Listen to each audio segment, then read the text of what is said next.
கூட்டணி இருக்குன்னு ஒரு பக்கம், கூட்டணி இல்லன்னு இன்னொரு பக்கம் தினம் தினம் ஒரு நியூஸ் வந்துச்சு. இதுல நம்மளை வச்சு அவங்களா ஒரு அரசியல் நடத்துனாங்க, பாத்திருப்பீங்க. இங்க இன்னொரு அரசியல் வியாபாரமும் நடக்குது. தமிழ்நாட்டுல எப்படி 2 பேர் சீக்ரெட் அலையன்ஸ் வச்சிருக்காங்களோ அதே ஃபார்முலா தான் புதுச்சேரியிலும். நம்மளை பத்தி தப்பா கதை சொன்னாங்கல்ல, இப்ப என்னாச்சு?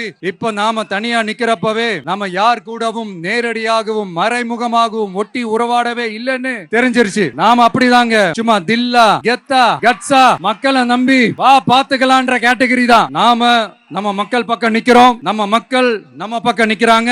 அப்படி இல்லாம யாரு எப்போ யார் முதுகுல குத்துவாங்கன்னு பயத்தோடவே சுத்துனா அந்த கூட்டணி ஒர்க் அவுட்டே ஆகாது, ஃபுல்லா வாஷ் அவுட் தான் ஆகும். இல்ல நான் தெரியாம தான் கேக்குறேன். இந்த காங்கிரஸும் பாஜகன்னு 2 கூட்டணி இருக்கீங்கல்ல, 2 கூட்டணியில இருக்க கட்சிங்க ஒன்றியத்திலையும் ஆட்சியில இருந்தவங்க தானே, இப்பவும் இருக்கிறவங்க தானே. இந்த புதுச்சேரி மக்களோட மாநில அந்தஸ்து கோரிக்கை எத்தனை வருஷமா இருக்குது? அத காங்கிரஸ் கவர்மெண்ட்டும் கொண்டு வரல, பாஜக கவர்மெண்ட்டும் கொண்டு வரல. அமரர் சுஷ்மா சுவராஜ் அவங்க குழு ஒரு அறிக்கை கொடுத்தாங்க. அந்த அறிக்கையில புதுச்சேரிக்கு மாநில அந்தஸ்து கொடுக்கலாம்னு சொன்னாங்க. 20 வருஷத்துக்கு முன்னாடியே சொல்லியும் கூட இதுவரைக்கும் ஏங்க ஒரு கவர்மெண்ட் கூட கண்டுக்கவே இல்ல. இந்த ஒரு கேள்விக்கு இங்க இருக்கிற காங்கிரஸ் திமுக கூட்டணியோ இல்ல பாஜக கூட்டணியோ பதில் சொல்லுவாங்களா? நேரடியா கேக்குறோம். மனசாட்சி இருந்தா, மக்கள் மேல அக்கறை இருந்தா இந்த கோரிக்கை ஏன் இவ்வளவு நாளா இழுக்கிறீங்க? இப்படி நாம கேட்டதும் இவங்க யார்கிட்டயும் ஒழுங்கான பதில் இல்லாததால என்ன சொல்லுவாங்க தெரியுமா? இந்த விஜய்க்கு அரசியல் அனுபவம் இல்லன்னு சொல்லுவாங்க. அப்படிதான் நான் போன முறை பாண்டிச்சேரி வரும்போது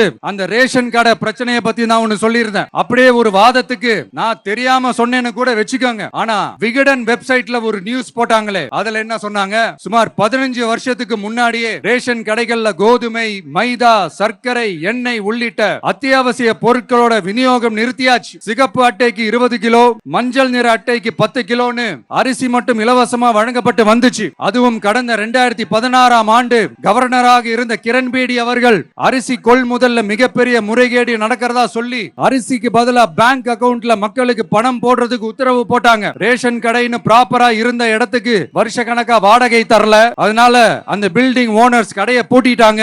அங்கங்க ஸ்கூல்ல வச்சுதான் அரிசி மட்டும் தர்றாங்க. அது கூட இப்பதான் கொஞ்ச காலமா தர்றாங்க.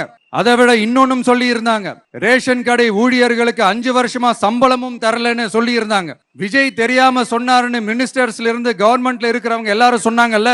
இப்போ விகடன் சொன்னதுக்கு என்ன அர்த்தம்னு அந்த மாண்புமிகு மனிதர்கள் கொஞ்சம் பதில் சொல்ல முடியுமா?